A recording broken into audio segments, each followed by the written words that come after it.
জলপাইগুড়ির হৃদয় তথা জলপাইগুড়িবাসীর আবেগ জড়িত করলা নদী আস্তে আস্তে তার নিজস্ব গৌরবে ফিরছে। চলছে নোংরা আবর্জনা পরিষ্কারের কাজ। বেশ কয়েকদিন থেকেই খবরের শিরোনামে ছিল করলা নদী। নদীর দুরবস্থার ছবি বারবার দেখানো হয়েছিল। করলা নদীর খুব শোচনীয় অবস্থা হয়ে গিয়েছিল। করলা নদী কচুরিপানায় প্রায় ভরে গেছিল।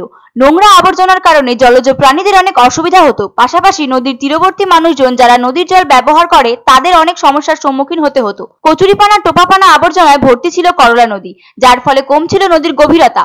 থার্মোকল, প্লাস্টিকের ক্যারি ব্যাগ, ফল, সবজির খোসা, খাবারের প্যাকেট প্রভৃতি আবর্জনায় ভরে গেছিল করলা নদী, যার ফলে নদী ধীরে ধীরে তার নাব্যতা হারিয়ে ফেলেছিল। নদীর এরূপ অবস্থার জন্য মৎস্যজীবীদের অনেক সমস্যায় পড়তে হয়েছে।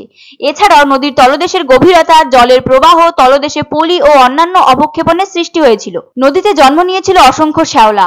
নদীর নাব্যতা ফিরিয়ে আনতে, নদী পরিষ্কার রাখতে এর আগেও জেলা প্রশাসনের তরফে আলোচনা হয়েছিল করলা অ্যাকশন প্ল্যান নিয়ে, কিন্তু কাজের কাজ কিছুই হয়নি।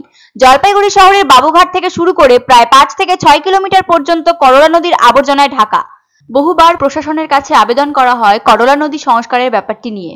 নাগরিক আন্দোলনের চাপে করলা নদী পরিষ্কারের কাজ হাতে নিয়েছে জলপাইগুড়ির নগর প্রশাসন। বাসিন্দারা বলছে নদীর এই অবস্থা দ্রুত সমাধান করতে হবে। তাদের দাবি, নদীর এই বেহাল অবস্থার জন্য নিত্য একাধিক সমস্যার মুখে পড়েছে তারা। প্রশাসনকে একাধিকবার বলার পর অবশেষে শুরু হলো করলা নদী সংস্কারের কাজ। করলা নদীর পরিষ্কারের কাজে নামানো হলো জেসিবি এবং নৌকা নামিয়ে করলা নদীতে জমে থাকা কচুরিপানা, নোংরা আবর্জনা পরিষ্কারের কাজ শুরু হলো। জোর কদমে চলছে নোংরা আবর্জনা পরিষ্কারের কাজ। জলপাইগুড়ি পৌরসভার চেয়ারম্যান পাপিয়া পালের উপস্থিতিতে নদী পরিষ্কারের কাজ শুরু হয়।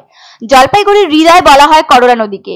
পাপিয়া পাল ক্ষোভের সাথে বলেন, পৌরসভা তার সীমিত ক্ষমতা অনুযায়ী কাজ করছে, তবে মানুষেরও প্রয়োজন নিয়ম মেনে চলা। নদী পাড়ে যাদের বাড়ি তারা তাদের মৃত পোষ্যকে ফেলে যায় নদীতে।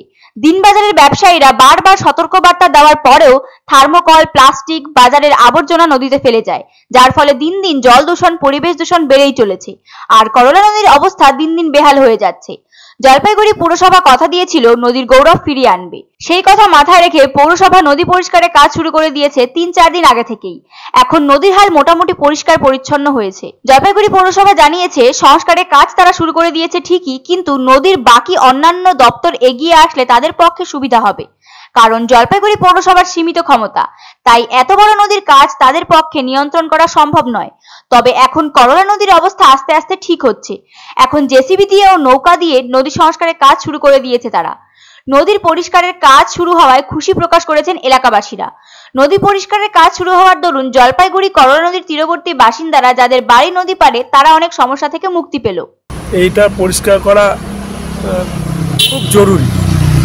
এটা জলপাইগুড়ির বাসীর একটা দীর্ঘদিনের দাবি। শুনলাম যে এরকম পৌরসভা এটা হাত দিয়েছে। এটা হলে অন্ততপক্ষে পরিবেশ দূষণ, তবে এটা দ্রুত সংস্কার করা খুব জরুরি এবং প্রতি বছরই এটা করা উচিত।